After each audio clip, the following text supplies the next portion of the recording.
ছাত্রলীগের নেতাকর্মীদের হাতে বিভিন্ন সময় নির্যাতনের শিকার ইসলামী ছাত্র শিবির। ঢাকা বিশ্ববিদ্যালয়ে ফের স্বাভাবিকভাবে সাংগঠনিক কার্যক্রম শুরু করার চেষ্টা করছেন তারা। তবে বিষয়টি অন্যান্য ছাত্র সংগঠন ভালোভাবে নিচ্ছে না এমন অভিযোগ করে নিজের অবস্থান পরিষ্কার করেন সংগঠনের কেন্দ্রীয় সভাপতি রাকিবুল ইসলাম রাকিব।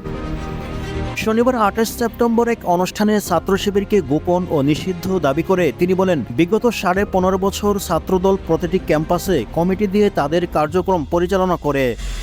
তিনি জানান, আমরা পূর্ণাঙ্গ কমিটি প্রকাশ করার মাধ্যমে প্রকাশ্য দিবালোকে আমাদের কার্যক্রম পরিচালনা করছে, কিন্তু এখন দেখা যাচ্ছে একটি গোপন ও নিষিদ্ধ সংগঠন রয়েছে। তারা ১৫.৫ বছর ছাত্রলীগের পতাকা তলে থেকে এবং তাদের আশ্রয় থেকে তারা একজনও প্রকাশ্যে আসার সাহস পাননি। এ সময় তিনি ছাত্র শিবিরকে উদ্দেশ্য করে আরো বলেন, আপনারা এমন কোনো ষড়যন্ত্র করবেন না আবার ১৯৭১ সালের ন্যায় আপনাদের আবার বড় ধরনের বিচারের মুখোমুখি হতে হয়। এভাবে এই গোপন সংগঠনের তৎপরতার মাধ্যমে ইতিমধ্যেই সাধারণ শিক্ষার্থীরা তাদেরকে বয়কট করেছে এবং সামাজিক যোগাযোগ মাধ্যমও দেখেছেন তাদেরকে। এদিকে ছাত্রদল সভাপতির এমন বক্তব্যের পর বিভিন্ন গণমাধ্যমে শুরু হয় বিভিন্ন আলোচনা ও সমালোচনা।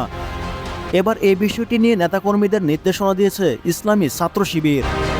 রোববার ২৯ সেপ্টেম্বর এক বার্তায় নেতাকর্মীদের জানায়, সম্প্রতি ছাত্রদল সভাপতির একটি বক্তব্যকে কেন্দ্র করে সোশ্যাল মিডিয়ায় অনেকে লেখালেখি করছেন। আমরা আমাদের সকল দায়িত্বশীল ও জনশক্তি ভাইদের প্রতি কোনো ধরনের প্রতিক্রিয়া না দেখানোর আহ্বান জানাই।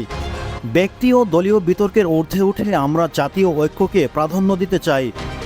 ছাত্র জনতার বিপ্লবের অন্যতম স্পিরিট হল জাতীয় ঐক্য ও ফ্যাসিবাদের নির্মূল। তাই আমাদের সবাইকে উদারতা ও দায়িত্বশীলতার আচরণ অব্যাহত রাখতে হবে। মহান আল্লাহ আমাদেরকে ধৈর্য ও প্রজ্ঞার মাধ্যমে কাজ করার তৌফিক দান করুক।